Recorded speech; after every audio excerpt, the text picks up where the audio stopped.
Hello. It's me, Aurora. Yeah, I'm the one who had to get up at 5:05 a.m. to the sound of a man shouting, demanding his breakfast like the world owed him something. You ever feel that deep breath before your body even wakes up? The kind of breath that feels like the weight of the entire world is pushing you back down, making you question if you're ready for the fight of your life. Well, I wasn't ready for it that morning. Not until I looked into his eyes and realized I couldn't take this anymore. I woke up to the sound of my father-in-law shouting. It was 5:05 a.m. His voice cut through the stillness of the house, making my heart race before my eyes even opened. Where's breakfast? I blinked, trying to clear the fog from my mind, the heaviness of sleep still lingering. I could feel the cold air pressing against my skin, thick and suffocating. The sunlight was barely peeking through the kitchen window, casting long shadows on the floor, but all I could focus on was the anger in his voice. It wasn't a question. It was an order. I pulled myself out of bed slowly, feeling the weight of each movement. My feet hit the floor with a soft thud, but there was nothing soft about this morning. I could already feel the rage rising in my chest, but I suppressed it. What good would it do? What difference would it make? This was just another morning. Another morning like the last 10 years. I padded down the hall in my slippers, the house feeling colder, emptier with every step. The kitchen was where it always happened. The center of everything, but at that moment, it felt like the center of nothing but anger and regret. My husband, Victor, was sitting at the breakfast table, the same place he always sat. His eyes were fixed on his phone, but when he saw me, he didn't even speak. He didn't need to. I could feel the tension in the room thickening with every second I spent there. Where's my coffee? He asked, his tone flat, dismissive. I didn't respond. What was there to say? Instead, I grabbed the coffee pot from the counter, pouring the dark liquid into his mug. It was the least I could do before the day really began. The silence was oppressive, but I'd learned how to exist within it. As I turned to walk back to the counter, I heard the sound of the slap before I even registered the movement. Victor's hand collided with my face, the sting of it sending a shockwave through my body. My lips split, the taste of blood filling my mouth. I froze for a moment, the world tilting under me. Blood. On my lips. My heart thudded against my chest, my breath quickening, but I couldn't move. I couldn't speak. I could only feel. The sting on my face was nothing compared to the ache inside. Get it together, Aurora, he muttered, standing up from the table and walking out. Like it was nothing.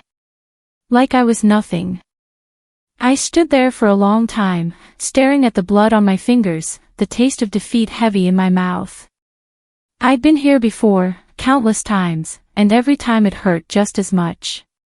Maybe more. I wasn't sure how much longer I could keep going like this. But I wouldn't cry. Not in front of him. Not anymore. I turned away from the counter, the mirror in the hallway catching my reflection.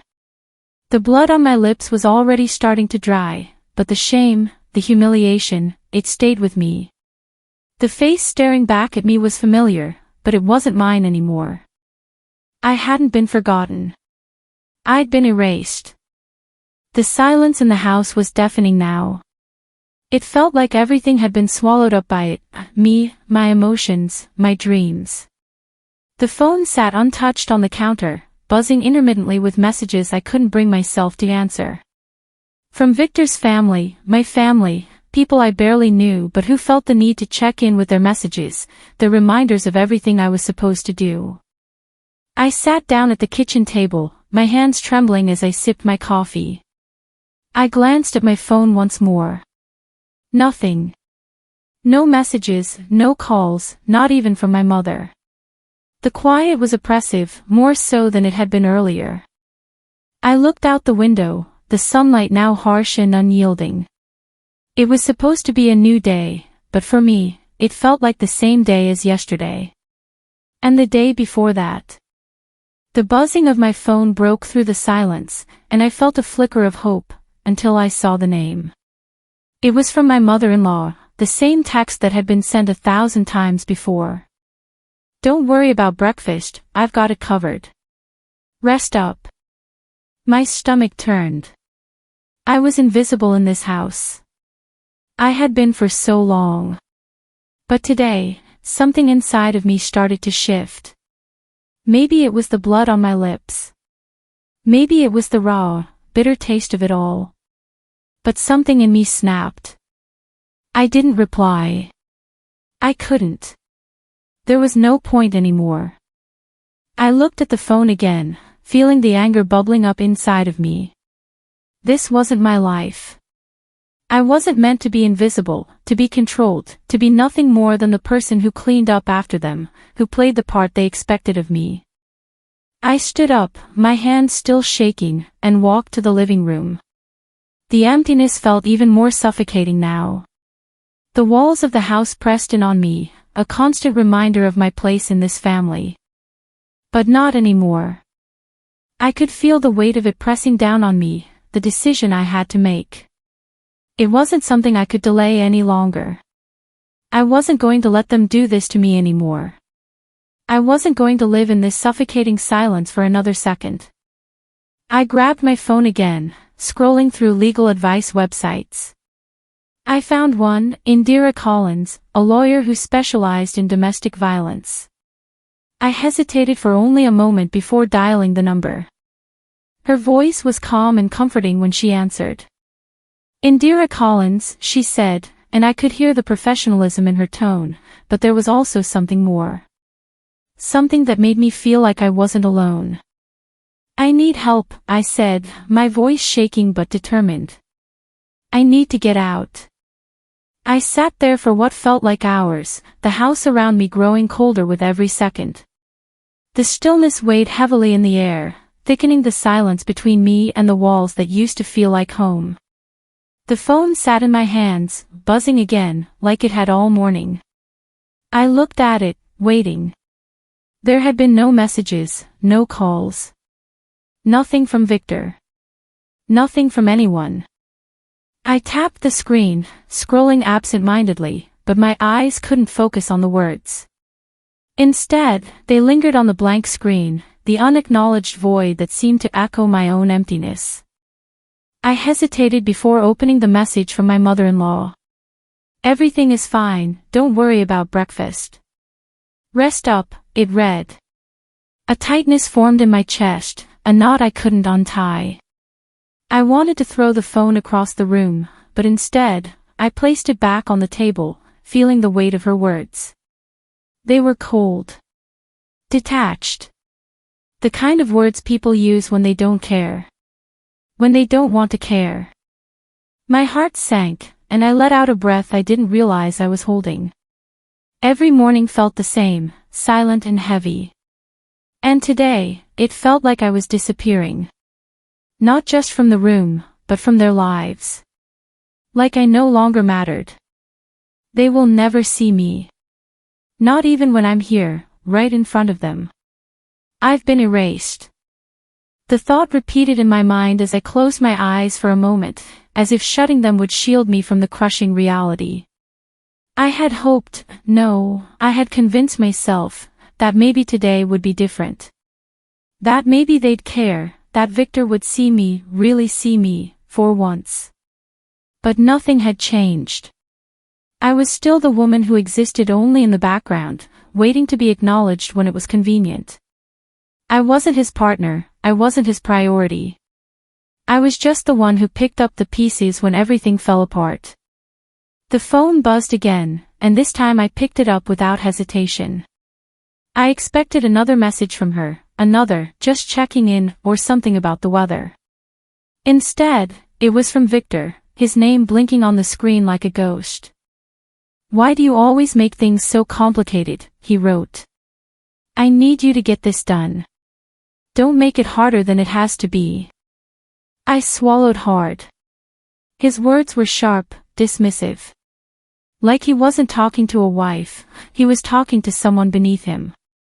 Someone who didn't matter enough to be treated with basic respect. Why do you always make things so complicated? My heart tightened. The audacity of it. The cruelty of the words. And yet, it wasn't the first time. It wouldn't be the last.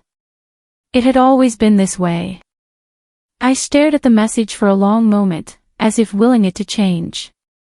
But it didn't. It never did. It wasn't just the message. It was his voice I heard in my head, every time I couldn't speak. Every time I let him walk all over me because I was too afraid to lose him. Too afraid to be alone. I could feel the anger bubbling up now, the frustration that had built up over years of enduring his control. But more than that, I felt the weight of silence, the silence that had surrounded me for far too long. I couldn't breathe. I couldn't move. My mind swirled with memories, of him shutting me down at every turn, of his cold indifference, of being alone in a relationship where I should have been loved, valued. But he didn't love me. Not really.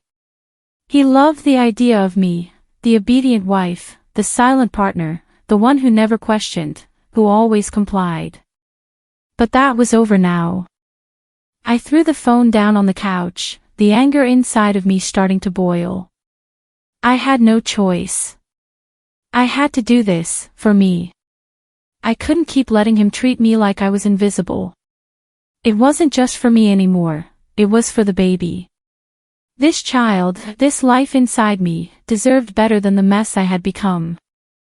I stood up, my feet moving on their own as I walked toward the desk. The familiar weight of the legal papers I had hidden there called to me.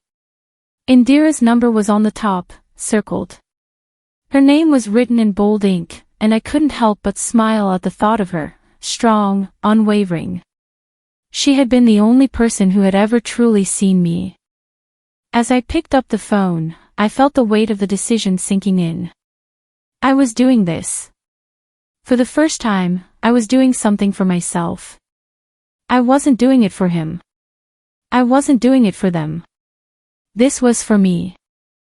I dialed Indira's number and waited, the line ringing as I closed my eyes for a second, the cool air rushing past me as I tried to steady my breathing.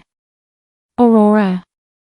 Indira's voice was calm, warm, and it immediately felt like a weight lifting off my shoulders. How are you? I need help, I said, the words shaking but firm. I need to get out.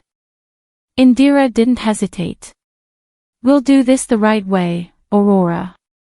I'll get the paperwork started. We'll get you out of there. The conversation ended shortly after, but it was all I needed. I was done waiting. Done being silent. For the first time in years, I had a sense of peace I hadn't felt in so long. The kind of peace that only comes when you finally take back control of your own life. The anger, the rage that had been simmering inside me for so long, it was all directed at him. At Victor. At everything he had done to me. He had no idea who he was dealing with. I reached for my bag, the one I had been packing for hours, and I walked into the living room, my step steady and strong. I didn't look back. I wasn't going to look back. The door was right in front of me, and it was time to walk through it. But as I was about to step outside, I heard footsteps. Someone was coming. I froze. The sound of my phone ringing broke through the stillness of the room. I hadn't realized how long I'd been staring at the wall, my fingers numb from gripping the edge of the table. But when I saw Indira's name flash across the screen, something shifted inside me. The tight knot in my chest loosened ever so slightly, and for the first time in what felt like forever, I allowed myself to breathe.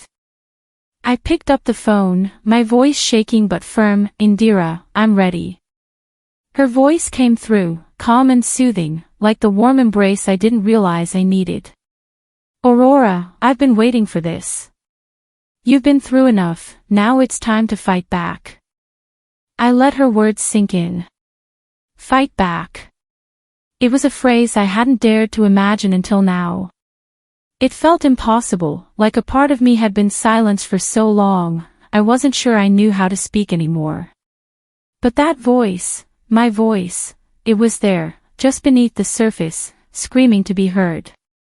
I sat up straighter, wiped my trembling hands on my jeans, and nodded to myself as if she could see me. This is it. No turning back now. I'm ready. I wasn't just speaking to her, I was speaking to myself. The light in the room shifted ever so slightly, as if the universe was waking up with me. I had made my decision, and I wasn't going to let Victor or his family keep me in the dark any longer. I looked at the small suitcase in the corner of the room. I had packed it last night, a part of me hoping I wouldn't need it. But now, I realized, it was the first step towards reclaiming my life. It wasn't about escaping. It was about taking back the power they had stolen from me. I stood up, the weight of my decision settling in my bones, but my legs felt strong. The phone was still pressed to my ear. Indira, I'm done waiting. I'm leaving. She didn't say anything for a moment, but I could hear the approval in the silence. She was proud of me, and that mattered more than I realized. When we ended the call, I sat back on the bed and let the reality of it all sink in. I was no longer the silent wife. No longer just someone who existed to pick up the pieces, to hold everything together, and to smile through the hurt. I was Aurora, and I was going to fight for myself. I stepped into the bathroom, facing the mirror as I ran my fingers over my face, still tender from the slap. The sting had faded, but the shame lingered, not from the bruise, but from the years I had let myself endure this. I barely recognized the woman looking back at me. But then, as I wiped the last of the tears away, I saw something different. Strength. It wasn't in my posture or the way I was standing. It was something deeper, something buried within me that I had ignored for so long. I'm not invisible. The thought hit me like a punch to the gut. I wasn't invisible anymore. And that was the most powerful realization I'd had in years. I grabbed my coat, my fingers still trembling slightly, but this time, it wasn't fear, it was excitement. I didn't know what came next, but for the first time, I didn't feel scared of the unknown. I was finally taking control of my own story. My phone buzzed again. I glanced down at the screen. Victor. I stared at the message for a moment, my thumb hovering over the ignore button. No, I thought. Not anymore. I hit ignore and tucked the phone back into my pocket, stepping out into the hallway. The house felt emptier now, almost like it was waiting for me to make this decision. I had become a ghost in this house, but no more. The door was just ahead. The freedom was only a few steps away. I reached for the handle, but just as I was about to pull it open, I heard footsteps.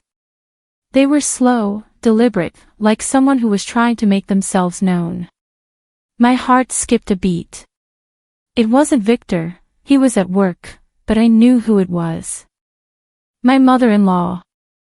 I could hear her voice before I even saw her, soft but urgent. Aurora, wait. Please. Don't do this. I froze, my hand still on the door. Part of me wanted to open it and walk away, but another part of me, the part that had spent years being silenced, trapped in a family who didn't care, needed to hear what she had to say. I turned around slowly, feeling the weight of her gaze on me as she stepped into the room. Her face was pale, worry lines etched deeply across her forehead. Victor, he didn't mean for things to go this far. I couldn't stop myself from laughing bitterly. He didn't mean it. He slapped me across the face, and you're telling me he didn't mean it. The words felt like acid in my mouth, and I realized they had been building up inside me for far too long. I could see the guilt in her eyes, but it wasn't enough. It would never be enough. Victor has always been, well, difficult. But he's a good man, Aurora. He just doesn't know how to show it sometimes. I shook my head, the tears threatening again, but this time I didn't let them fall.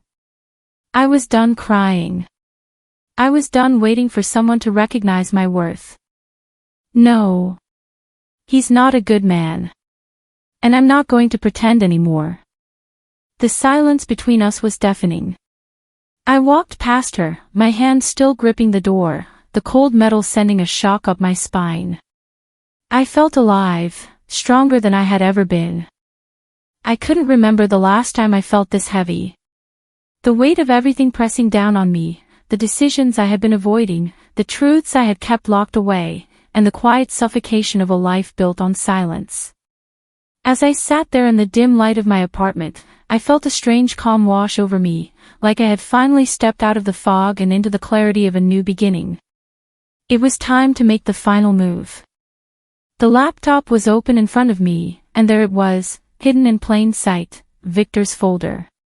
Private, it said. I didn't want to look. But I had to. For me. For the child inside me. So, I opened it. I had to see it. As the video started playing, my heart sank into my stomach. There he was, Victor, the man I had trusted, the father of my child. But in the video, he wasn't my husband. He was a monster. The footage was grainy, taken from a distance, but clear enough to see the rage in his eyes as he lashed out at me. His hands were on me, pushing, shoving. The sounds of my sobs echoed in the room, and the pain was palpable even through the screen. I stared at the screen, unable to move, unable to breathe. I knew it. I had known all along, but seeing the truth laid out before me like this, it was unbearable. I knew it. He couldn't hide it forever. I didn't just feel disgusted. I felt betrayed, like a part of me had been stripped away and replaced with something ugly and foreign. But it was also empowering. This was the proof I needed. The evidence that Victor couldn't lie his way out of. I leaned back in my chair, my hands trembling as I saved the video, not knowing whether I wanted to throw up or scream in victory. It didn't matter. This was it. I took a deep breath and sent a message to Indira. I have what I need. It's time to expose him. As I hit send, I realized just how long I had been holding my breath. For the first time in years, the air felt fresher. The knot in my chest loosened, just enough to let me breathe. The sunlight had shifted by the time I arrived at Victor's office. The day felt long, but it had only just begun. I had done it. I had stepped into the darkness, but now I had the light to show the way out. It was my time. The door to his office creaked open, and I stepped inside, my heels clicking on the cold marble floor. He was sitting behind his massive desk, looking as though he had been waiting for me. The arrogance that had always radiated off of him was still there, but today, it felt different. Today, he wasn't the one holding the power. I walked straight to his desk, placing the phone on it between us. I didn't flinch as I looked him in the eyes, didn't let him see the tremble that wanted to take over. I knew this was my moment. This was the moment I would no longer be the silent wife. This, I said, my voice steady, is what you've been hiding. His eyes flicked to the screen as the video began to play, but he didn't look shocked. Of course, he didn't. He thought he could intimidate me into silence forever. But not anymore. What the hell is this? Victor growled, his face twisted in anger as he stood up from the desk. His voice was low, menacing. You're lying, Aurora.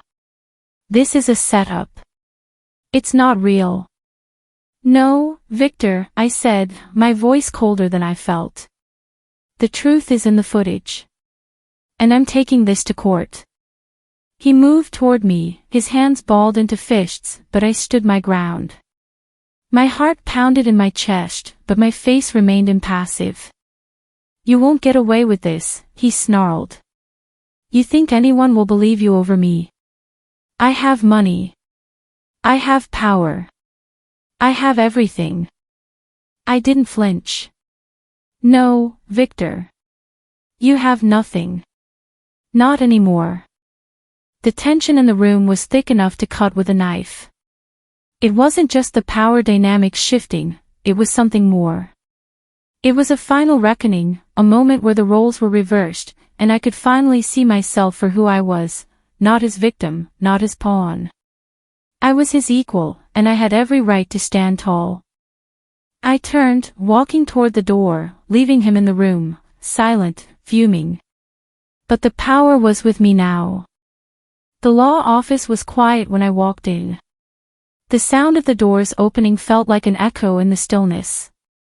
Indira was sitting at the desk, flipping through some papers, her face lighting up when she saw me. "How are you?" she asked, standing up to meet me. I nodded. "I'm here. I'm ready." My voice was firm now, resolute. This was real. This wasn't just an idea anymore. This was happening. She smiled. "I'm proud of you, Aurora. This won't be easy, but we can do this. We'll press charges. We'll file for a restraining order. We'll fight for you." I looked at her, the woman who had believed in me when I hadn't believed in myself. "I've waited for too long, Indira. I'll make sure he never hurts anyone again." She placed a hand on the papers. "We have everything we need. Let's do this." I was ready. The last few years had been a blur of silence, of uncertainty. But now, with the weight of the truth in my hands, I had the strength to fight. For the first time, I wasn't afraid of what came next. And as I walked out of Indira's office, my phone buzzed once again. I glanced at the screen, Victor's lawyer's name flashing at me. I couldn't help but smile to myself, knowing the next step wouldn't be easy, but it would be my choice. No one could take that from me. The door slammed behind me, a sound that felt like it could echo across the house. But there was no turning back now. The weight of the decision pressed down on my chest, but for the first time in my life, it felt right. I wasn't afraid anymore. As I stepped into the courthouse, the cold, sterile air hit me, and I took a deep breath. The morning was still young, but the moment I had been dreading, no, the moment I had been waiting for, was finally here. I felt the familiar nervous tension in my stomach, but this time, it was different. This time, I was in control. I wasn't walking into that courtroom as a victim. I was walking in as a woman who knew her worth, and I was going to make sure Victor knew it too. I stood at the front of the courtroom, waiting for my name to be called. The fluorescent lights above flickered as I looked around at the empty seats. The other side, Victor's lawyer, his family, the people who had spent so long pretending they didn't know what was happening to me, was sitting across from me. They weren't even looking at me. They were too busy pretending it was all in the past, like they could erase what he had done. I could feel my heart pounding in my chest, but I didn't let it show. I wasn't going to let him see me falter, not now. As the prosecutor called me to the stand, I stood up slowly, my hands shaking slightly, but my step steady. The whispering in the courtroom faded away as I took the witness stand, and suddenly, everything felt so much bigger than me. But then, I looked at Victor sitting there. His face, hard and defensive, it reminded me of the man I used to love. And then, just like that, it hit me, I had nothing to lose anymore. The prosecutor, a calm woman in her early 40s, with short dark hair and sharp glasses, smiled at me. She gave me a reassuring nod as she asked, "Can you tell us what happened on that day, Aurora? What did he do to you?" I took a deep breath, focusing on her words, but my mind kept drifting back to that moment, that one moment when everything changed. I could still feel the sting of his hand on my face, the shock of it, the humiliation. The years of it flooding back, wave after wave. But I wasn't going to cry. Not now. Not ever again. I looked directly at the jury, feeling their eyes on me as I spoke. "He slapped me," I said, my voice steady. "He broke my spirit before he broke my body." The room fell silent. The words hung in the air like a heavy fog. I felt every pair of eyes on me, but I didn't flinch. I didn't look away. I could feel my pulse in my throat, but I wasn't going to let them see the tears that wanted to rise. I had cried too many times already. Today was different. Today, I was telling my story. The prosecutor nodded and asked, "And what happened after that?" I paused, steadying myself. My gaze shifted back to Victor. His lips were pressed tight, his face pale, and I could see the sweat collecting on his forehead. He had been sitting there, confident, all this time. But now, he looked like a man caught in a lie too big to cover up.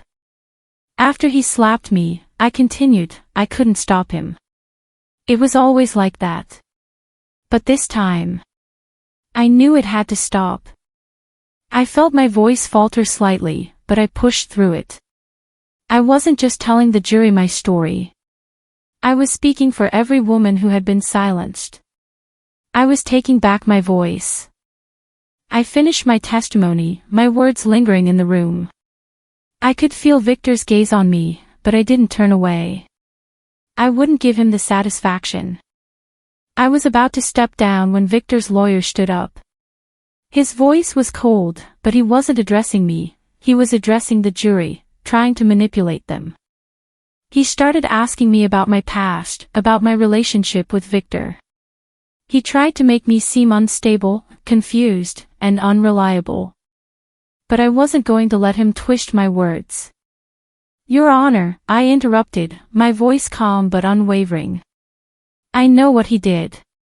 And I'm not the one on trial here." The courtroom went quiet again. The weight of what I had just said settled over us all. I didn't need to explain myself anymore. I wasn't the victim here. He was.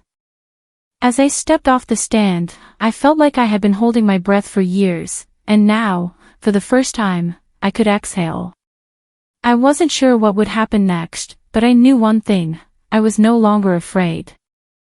Victor's family was in the hallway after the session ended, but I kept walking, my feet moving with purpose. They didn't matter anymore. I wasn't going to apologize for my choices.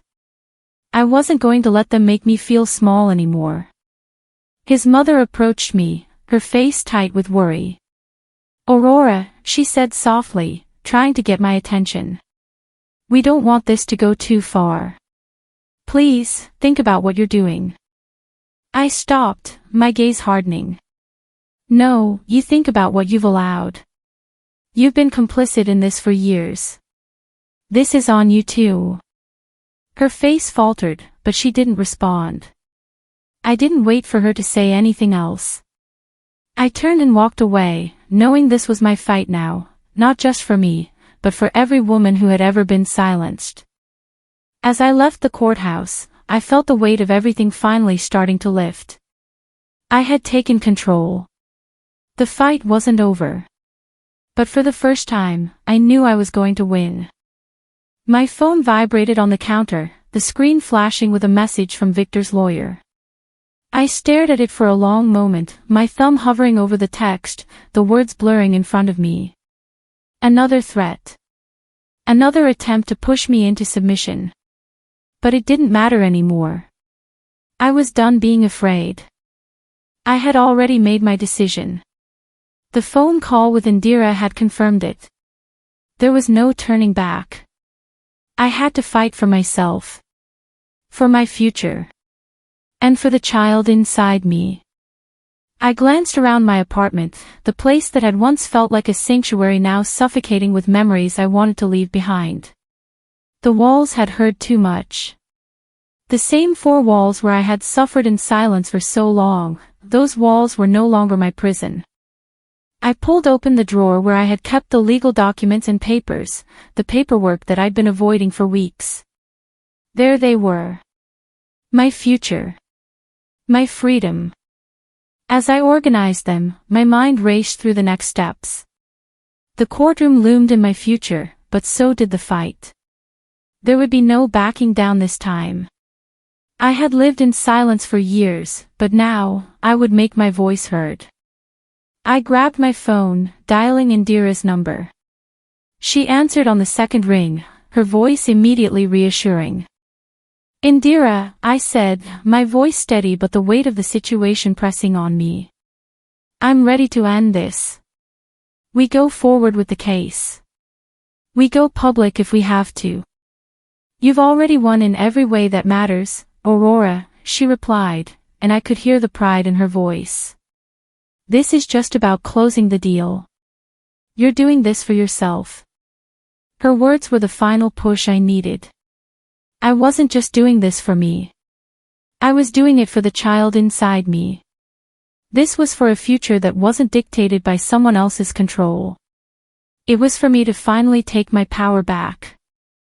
The afternoon sun streamed through the window, its warmth contrasting with the chill that had settled in my bones. As I stood there, looking at the papers in front of me, I felt a rush of energy. This was it.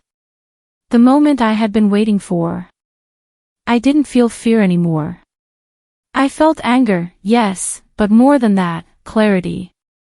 This wasn't just about punishing Victor. This was about me taking back the pieces of myself that I had lost. I wasn't invisible anymore. I wasn't going to be erased. I closed the drawer and walked toward the door. As I reached for the handle, my phone buzzed again. Victor's lawyer. The message was blunt. "You're making a mistake, Aurora. We have more than you think. You won't win this." I smiled, a bitter smile, because I knew he was bluffing. The power had already shifted. He was desperate. And desperate people made mistakes. I pressed ignore, feeling a small sense of triumph as I stepped into the hallway. I didn't need his games anymore. I wasn't going to play by his rules. I walked down the stairs and out the front door. The city was bustling, as usual. Cars honked and people rushed by. But as I stood there on the street, I realized something. I was free. I had made the choice to take control. And the world felt different. Lighter. The sun was setting by the time I reached the courthouse. I could feel the weight of the days ahead, but I also felt ready. It was strange, for the first time, I wasn't dreading the unknown. I was eager for it. It wasn't about winning anymore. It was about finally being seen. The courthouse was a towering structure, imposing and indifferent to the lives that passed through its doors. But this time, I wasn't walking through those doors as a victim. I was walking through as someone who was fighting for her life. I entered the courtroom with my head held high, the hard click of my heels on the floor echoing in the quiet room. The lawyers were talking in hushed voices, and I could see Victor's family in the back, their faces tense with concern. They weren't used to this. They weren't used to me fighting back. I sat down, my hands steady as I placed them on my lap. I took a deep breath and focused on the judge as he entered. The moment was finally here. The prosecutor called my name, and I stood. My legs were steady, and I walked to the stand with a calm I hadn't felt in years. As I sat down, the eyes of the room were on me. The weight of their gaze could have broken me once, but now, it only fueled me. I wasn't afraid. The prosecutor asked the first question. "Aurora, can you please tell us what happened on that day? What did Victor do to you?"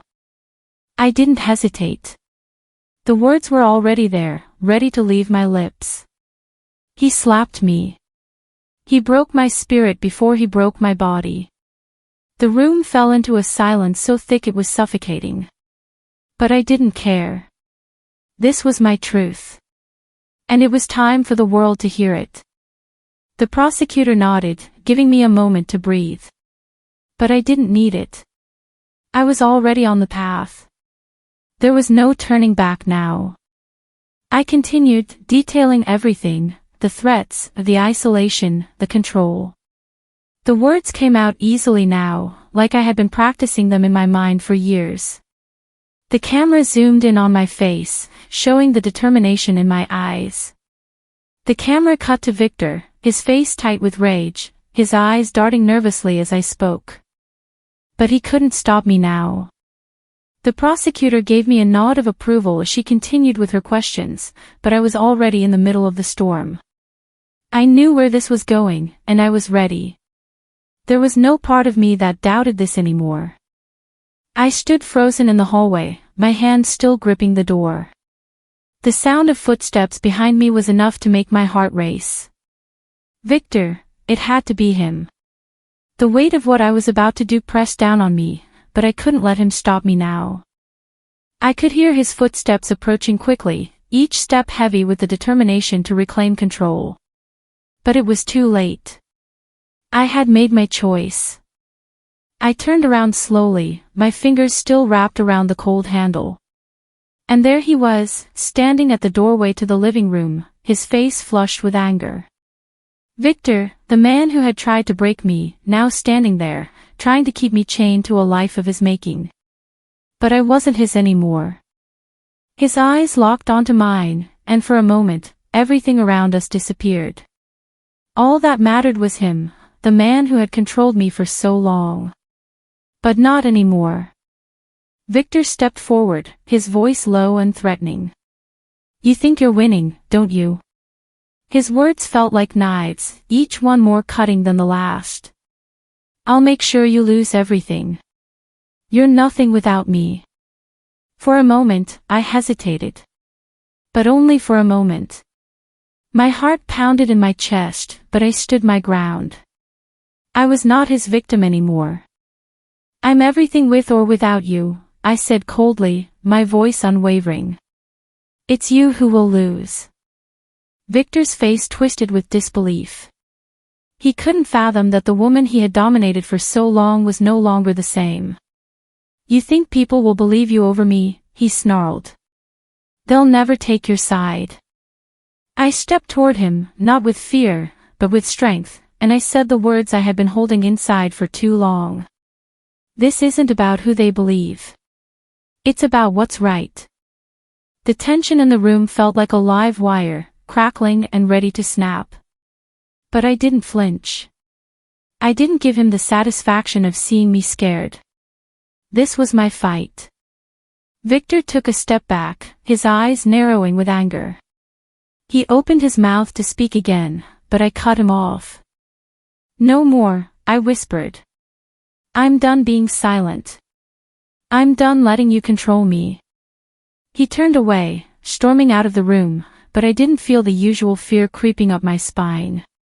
No, this time, I stood tall. For the first time in years, I felt free. I didn't look back as I walked to the door and stepped outside. The cool night air hit me, and I breathed in deeply, as if the outside world was finally mine to claim. The next morning, I found myself standing in the courthouse, the weight of everything I had fought for on my shoulders. The courtroom felt cold, sterile, as I walked in. But this time, I wasn't walking in as a defeated woman. I was walking in as a warrior. I stood in front of the judge, my hands steady as I placed them on the podium. The judge, an older man with thick glasses, gave me a nod of acknowledgement before turning to the prosecutor. "We're ready to proceed," he said. The prosecutor smiled at me, her gaze full of support, and I took a deep breath. This was it. The moment I had been waiting for. As the prosecutor asked me to recount the events of the night I had left, I knew I wasn't just talking about the abuse I had endured. I wasn't just telling a story. I was making sure everyone knew the truth. It wasn't just one slap, I began, my voice calm but firm. It wasn't just one night. It was years of control, of silence, of being afraid of a man who I thought loved me. The words hung in the air, heavy with years of pain. The silence in the courtroom deepened as I continued. Victor's lawyer was quick to stand and try to discredit me, but I didn't let him rattle me. I had the truth on my side, and for the first time, I wasn't afraid to speak it. Your Honor, the prosecutor said, presenting the video as evidence, we have proof of the abuse. We have proof of the manipulation. The video played on the screen, and the courtroom fell silent. Victor, sitting there in the back, watched in horror as his own actions were laid bare for everyone to see. He shifted uncomfortably, his lips pressed tightly together. I watched him, my eyes steady, not with malice, but with the certainty that this was the end of his control over me. The truth was out. As the trial continued, I felt my strength grow with each word I spoke, each piece of evidence that supported my case. The prosecutor's questions, the defense's objections, they didn't matter. I had already won. But even in the midst of the trial, I could feel the undercurrent of Victor's desperation. He tried to bargain with me through his lawyer, offering me money, trying to manipulate me into backing down. I didn't respond. I didn't need to. Later that day, as I walked back to my apartment, I could feel the world changing around me. I wasn't just walking away from Victor, I was walking into a new chapter of my life. I walked into my apartment, but something was different. The walls no longer felt like a prison. They felt like my space.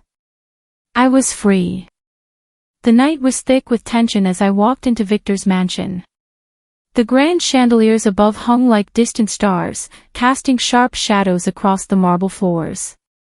The house was too quiet, cold, sterile. It felt like a tomb, a hollow shell that held everything I had endured, everything I had lost. And yet, in this space that once symbolized power, all I could feel was the ripple of his desperation. Victor had made his final move. I had been dreading this moment, but I wasn't scared anymore. Not of him, not of anyone.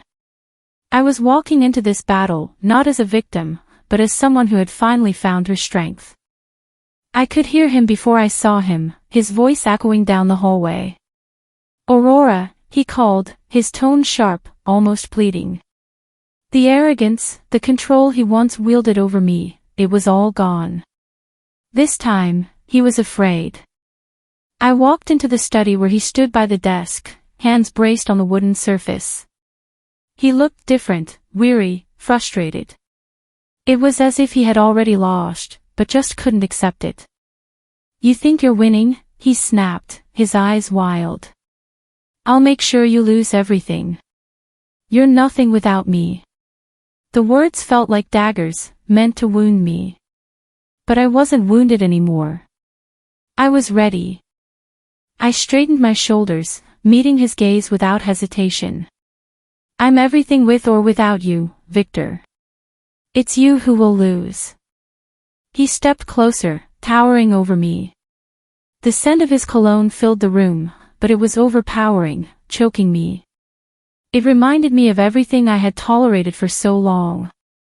He was still trying to control the narrative, trying to manipulate the situation in his favor. You think people will believe you over me?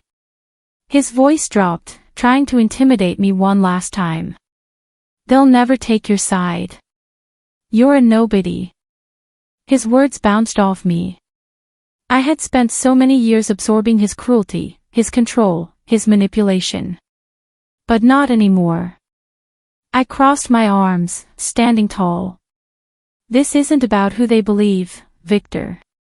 It's about what's right. The room felt like it was vibrating with the tension between us. Victor's world was collapsing, and I could feel the weight of the final confrontation coming.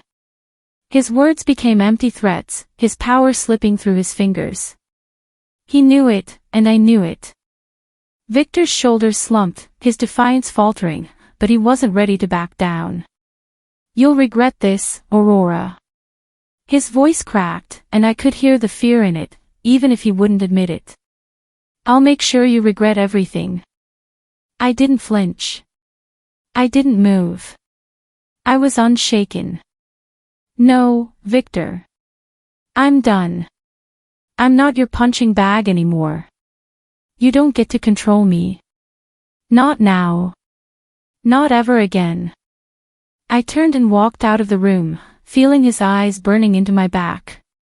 But I didn't care. This was it. The courthouse was a short drive away, but it felt like a lifetime. As I entered the building, the world around me blurred. My thoughts raced, my heart still pounding. This was the final step. After everything, after all the silence and fear, it was finally time to face him publicly, to have my truth heard in front of everyone. The courtroom was waiting when I arrived, and I couldn't help but feel the weight of the moment settle in my chest. The judge's gavel, the attorneys, the jury, everything was in place for the final showdown. But I wasn't going to be a spectator anymore. I wasn't going to be someone who just accepted what was happening to her. I walked up to the witness stand, the air thick with expectation. The prosecutor gave me a supportive nod before turning to the judge. Victor's lawyer was already preparing to discredit me, but I was ready. I wasn't going to let him lie anymore. I took the stand and looked out at the courtroom. It was my turn. The weight of everyone's eyes didn't faze me anymore. For the first time, I wasn't scared to speak. For the first time, I was in control of my own story. This is the truth, Your Honor. This is what happened. I have nothing to hide anymore. The prosecutor presented the evidence. The video, the witness statements, the photos. Everything was laid out in front of the judge, and there was no hiding the truth. Victor's lawyer tried to turn the tide, but the evidence was too clear, too undeniable. His attempts to discredit me were weak, and I could see the nervousness in his eyes. Victor's world was crumbling in front of him, and there was nothing he could do about it. The courtroom fell silent as the judge reviewed everything. I looked at Victor. His face was pale, his lips pressed together in a thin line. For a moment, I thought I saw fear flicker in his eyes, but it was quickly masked by anger. I couldn't help but smile. The power had shifted. This was the moment where he lost control. The judge called for a brief recess, but the words had already been said. The fight had already been won. I walked out of the courtroom, a strange calm settling over me. Indira was waiting for me outside, her smile wide and proud. But I wasn't smiling. Not yet. I wasn't celebrating yet. Victor's life was falling apart. His reputation was in ruins. And all I could feel was this overwhelming sense of vindication, but also a strange emptiness. The fight wasn't over yet. I returned to my apartment, still feeling like I hadn't quite escaped. The news of the trial was everywhere, and Victor's name was already being dragged through the mud. It was a victory, yes, but not for me. This wasn't about him anymore. It was about me. I sat on the couch, the TV playing in the background. I didn't hear the words being said, I didn't need to. The images on the screen were enough. I had finally won. The fight for my freedom, my voice, my future, it was all mine now. But then my phone buzzed. It was Victor's family. The letter they had been promising me had arrived. They wanted to apologize, to make things right. I couldn't help but laugh. Apologies weren't going to fix this. I ripped the letter into pieces, my hand steady as the paper fell to the floor. No more games. No more pretending. The weight of the trial's aftermath settled into my bones as I sat in my apartment, staring out the window. The early morning sun cast its golden light over the city, but even the brightness couldn't chase away the quiet that lingered in my chest. I was free, yes, but freedom wasn't as simple as walking out the door. Victor had lost, but so much had been lost along the way.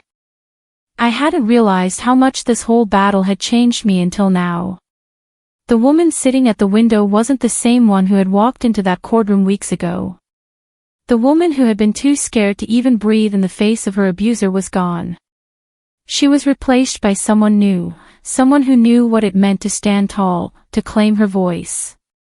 I wasn't sure I was ready for the next part, life after Victor. But I knew one thing, it was mine now. And this time, I would write the story. I stood up and walked over to the photos on my wall. They were the memories of a family I had once tried to belong to, a family that had never really seen me. With one last glance at the smiling faces, I carefully pulled each one down. The photos of Victor, his parents, the holidays we used to share, they were all reminders of a life I didn't want anymore. I'm done being a shadow. I'm done pretending. I folded them and placed them into a box, the weight of the paper insignificant compared to the weight of what I was letting go. I was letting go of the past, of the life where I was invisible, silent, and small. The box didn't feel heavy in my hands, but the finality of it all hit me like a weight on my chest. I wasn't just moving on from Victor. I was moving on from everything that held me back. I opened the drawer and pulled out the letter from Indira that I had received yesterday. It confirmed what I already knew, Victor's assets were being seized. The family's wealth, their connections, it was all slipping through his fingers, just like everything else. But even that wasn't enough to make me feel any sense of victory. What mattered to me now was what came next. I set the letter down, my fingers brushing over the edge of it as if I was saying goodbye to a part of my life I didn't need anymore. This is the last time I will ever feel tied to that man. I glanced at the phone, but there was no buzz. No message from anyone who had once been a part of my life. There was no apology from Victor's side, no grand gesture. Just the silence I had come to know too well. I took a deep breath and walked to the door, pulling on my coat. The morning was waiting for me. The city was waking up, full of possibilities. It wasn't about revenge anymore. It was about moving forward. I needed a fresh start, something of my own, something that was all mine. I headed toward the park, the cool breeze against my face, reminding me that I was still alive. I wasn't broken. The park was bustling with life, people jogging, walking their dogs, and children playing. But as I walked among them, I felt a sense of peace. It was strange, almost like I was finally seeing the world without the cloud of fear hanging over me. That's when I saw him. He wasn't much older than me, maybe a little younger, with a friendly smile and an easygoing presence. He waved as if we were old friends, and I couldn't help but return the gesture. "You know, I've seen you around," he said with a warm grin. "I've been meaning to say hi, but I always missed the chance." I smiled, realizing how much I had missed out on by staying in the shadows for so long. I had lived a life of constant caution, of watching from the sidelines, never daring to take the first step toward anything that could be mine. But now, I wasn't just existing. I was living. "I didn't think I could be this strong," I replied, my voice steady, more confident than it had been in years. "But here I am." We talked for a while, easy and relaxed. The more we talked, the more I realized how much I had been suppressing. This was the first real conversation I'd had outside of the courtroom and the family drama. It felt like I was finally breaking free from the chains of my past. I spent the rest of the afternoon wandering the park, reflecting on the changes that had already begun, and the ones that were still ahead. I wasn't just healing. I was becoming the person I was meant to be. And for the first time in years, I felt hope. The phone buzzed again, but I didn't look at it right away. I didn't need to. The buzz was familiar now, a reminder of the world I was slowly leaving behind. When I finally checked the message, it was from Indira. "Aurora, you've done it. The final legal settlement is in place. It's over. You've won." I stared at the words for a moment, but instead of a rush of triumph, I felt something softer, relief. It was over. But that wasn't all. I had taken back my life. I took a deep breath and glanced at the sunset, the vibrant colors filling the sky. Everything felt right, yet I knew that this was just the beginning. The world outside my apartment was still a little daunting, but it wasn't filled with fear anymore. It was filled with possibility. I smiled at the thought, the weight of the past lifting from my shoulders. This was it. This was my path forward. As I walk away from the past, I'm not just leaving a man, I'm leaving behind the silence that had kept me trapped. It's not easy, but the hardest battles are always the most worth fighting. Remember, no one has the right to control your voice. If you've ever felt like your life was slipping through your fingers, this story is for you. What's your fight? And how will you take back your power? If this story resonated with you, don't forget to hit subscribe. Stay tuned for more stories of strength, survival, and the courage to break free.